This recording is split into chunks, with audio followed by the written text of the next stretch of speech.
Olá, boa noite, tudo bem com vocês? Então vamos para a nossa segunda semana da nossa apostila sobre administração e qualidade aplicada, onde que nós temos um artista hoje aqui principal, que é o tubarão, né?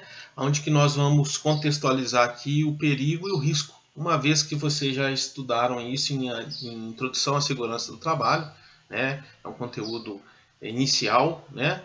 E aonde que nós temos aí, para contextualizar, que um tubarão no mar é um perigo, né? E nadar com o tubarão é um risco. Então, lembrando aí, o perigo é algo que tem potencial de causar dano, né? Enquanto o risco é a probabilidade de que o perigo ocorra. Então, só para vocês entenderem, hoje os nossos slides estão fazendo alusão a todo o material que está na nossa apostila, ok? Dividido em 6 slides. Então, na identificação de perigos, a avaliação de riscos e determinação de controles. Para o que é a identificação de perigo? Né? Para os alunos que estão entrando agora e para aqueles alunos que não entenderam, a identificação é uma etapa, né, da avaliação ambiental. Então você imagina lá, eu estou fazendo um relatório, tá certo? E esse relatório eu tenho que identificar os perigos da atividade específica. Então vamos montar um cenário aqui rápido, que é uma marmoaria. Então você tem aquelas placas de granito que são pesadas, né? A gente tem que pensar aí de como que vai ser transportada essas peças no layout da empresa, né? nas independências da empresa, né?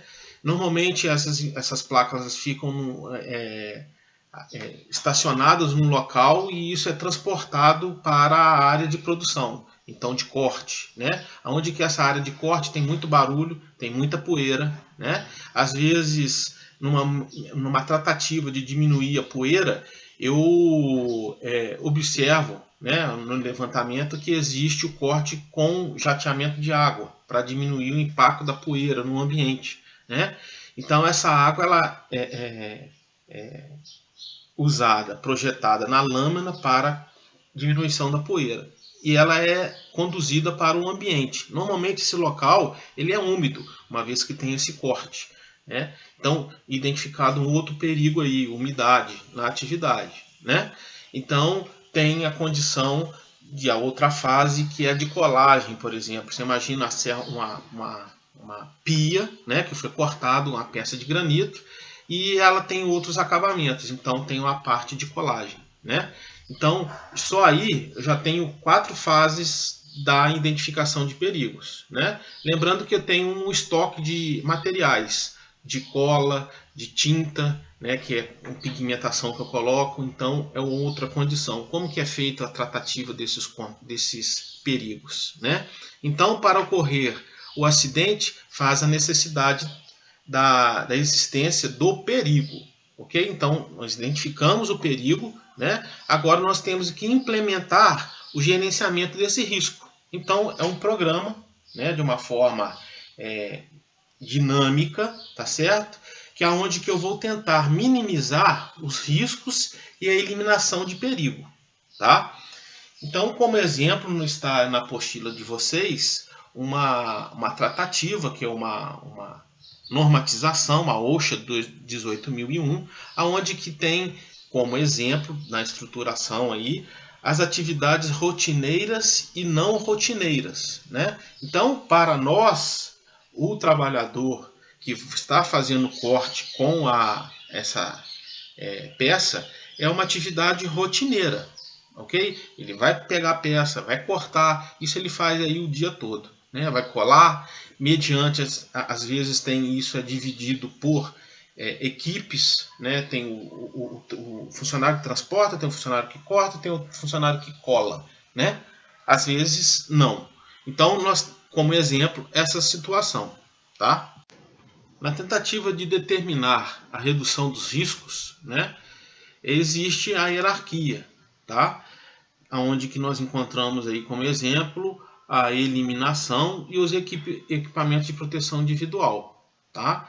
E essa organização ela deve documentar, né? Então, forma física ou virtual, né? Manter isso atualizado. Então, como uma forma até mesmo de trabalho, né? Dentro daquele exemplo que nós colocamos sobre a marmoaria, né? Esses levantamentos ele vai fazer base para os estudos, correto? Então, para a identificação dos perigos, né? Da avaliação de risco que foi ocorrida neste ambiente, né?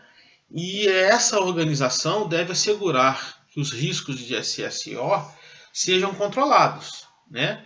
E dentro dessa implementação e manutenção do sistema de gestão. Então, essas informações levantadas, elas serão de obrigatoriedade em serem mantidos, né, em arquivo, essa documentação, esse levantamento, como uma forma de relatório, como eu falei com vocês, né, para que essas implementações elas sejam, na necessidade, serem revistas, né, como uma forma de orientação também à OSHA 18002, tá?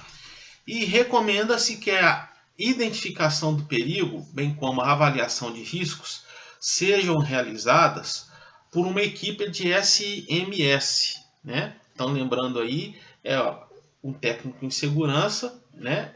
E também um técnico em meio ambiente. Normalmente, o técnico em segurança do trabalho já tem essa qualificação, né? Dentro da nossa grade curricular, por exemplo, do nosso curso, tem a disciplina de meio ambiente, né? Eu, por exemplo, tive a oportunidade de fazer um curso de curtinho aí de 80 horas, tá? Sobre meio ambiente. Existe o técnico em meio ambiente, né? Os cursos superiores que dão aporte ao conhecimento sobre este assunto do meio ambiente. Onde que nós vamos ver ali a tratativa de resíduo, né? Aonde que nós devemos aí no aspecto do SSO as tratativas também sobre ambientes, né?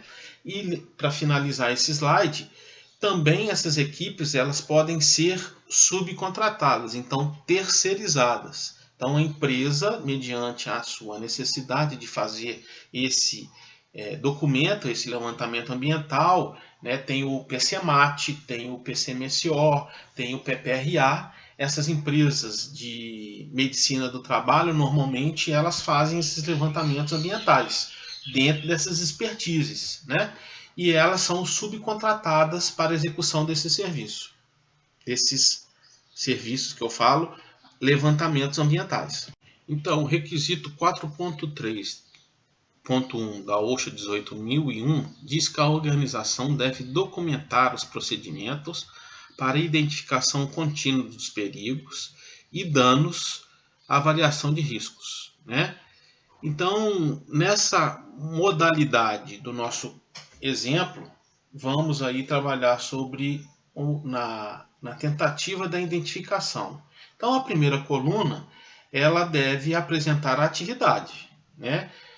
Que vai ser um mapeamento de todo o processo. Então, na marmoaria, eu tenho lá a fase de transporte, correto? Que tem duas modalidades. Ou você pode transportar em forma no patamar, no chão, quanto pode ser aérea, né? Então, por exemplo, no chão tem a condição do piso ser irregular, que é uma identificação, né, de perigo, tá certo? Dentro da atividade tem o perigo lá de essa placa ao deslocar, tá certo? Ela de tombar, de ela cair, tá certo? Então existe em Juiz de Fora um acidente registrado que no transporte dessa placa de granito houve a queda e posterior matou o trabalhador, né? Então entrou em óbito aí o trabalhador. Então dentro dessas atividades, né, ela tem que ser analisadas todas as medidas, né, dentro de uma forma de controle, tá? Então a cada perigo que identificar, deve ser identificadas respectivamente os danos. Então, você imagina aí, eu identifiquei o risco, né, no transporte, tá certo? E eu tenho como dever, né, apontar também o dano ocorrido no caso essa queda desse material, né? Então, lembrando que para cada perigo pode estar relacionado a vários riscos.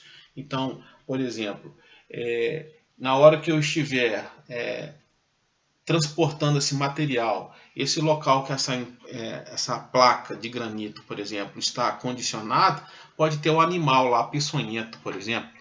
Na hora que o trabalhador vai colocar a mão na peça, esse animal pica o trabalhador, por exemplo.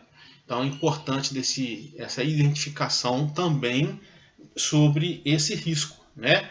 Então todo esse levantamento ambiental é importante essas fases, tá? Então como aí está na planilha, eu tenho lá para finalizar atividade, o perigo, o dano, né? A situação, a gravidade, a frequência. Isso é um modelo, tá? Que nós podemos identificar. Se alguém tiver dúvida, estou aqui à disposição de vocês sobre cada item e cada adequação de cada atividade. Aqui, pessoal, variando aí os exemplos de identificação de riscos, né? Nós vamos abordar aqui agora no sistema de pintura, tá? Então, como exemplo, a identificação dos perigos, a atividade de execução de pintura externa, tá? Então, os danos que podem ocorrer nessas atividades. Perceba que o mesmo dano pode estar relacionado a vários perigos, por exemplo, doença respiratória, né? A exposição à poeira, agentes microbiológicos, a inalação de produtos tóxicos. Percebe que o mesmo dano pode estar relacionado em vários riscos. Por exemplo, o dano doença respiratória pode ser consequência da exposição à poeira, agentes microbiológicos e inalação de produtos tóxicos, né? Então nós temos aí um exemplo na identificação de perigo numa coluna, né? E a outra coluna, né, sobre a tratativa, né, que é as consequências dessa exposição, né? Levando em consideração a atividade de pintura, né? Então você imagina lá, inalação de substâncias tóxicas. O que pode ocorrer nessa condição? Intoxicação, doença respiratória, doença neurológica devido à condição de exposição, né? A exposição à poeira pode ser doença respiratória. Então nós temos aí uma coluna, né, de agentes e outras consequências dessa exposição. Lembrando que o EPI é uma medida protetiva. Não é que vai garantir que esse trabalhador não vai ser acometido sobre essas ações, né, essas doenças, né? Então, por exemplo, se o trabalhador usou o equipamento de forma inadequada, pode potencializar o agravo da doença, ok?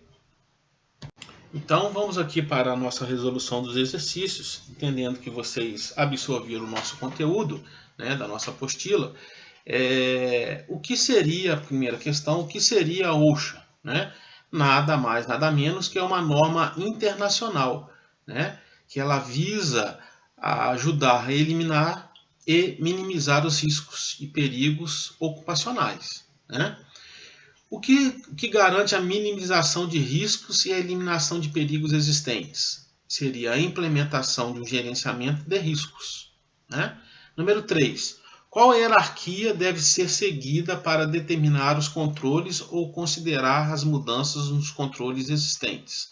Aí aquelas fases que eu abordei com vocês: eliminação, substituição, controle de engenharia, sinalização, em alertas, né? Controle administrativos, equipamentos de proteção individual. Número 4. Cite 2 procedimentos para identificação de perigo e para avaliação de riscos que devem ser levados em consideração. Então, eu coloquei 2, né? A queda de altura, acima de 1,50 m, e a exposição de radiação não ionizante. Tendo alguma outra dúvida, por favor, estou na sala aguardando vocês a questionamentos. Muito obrigado, uma boa noite.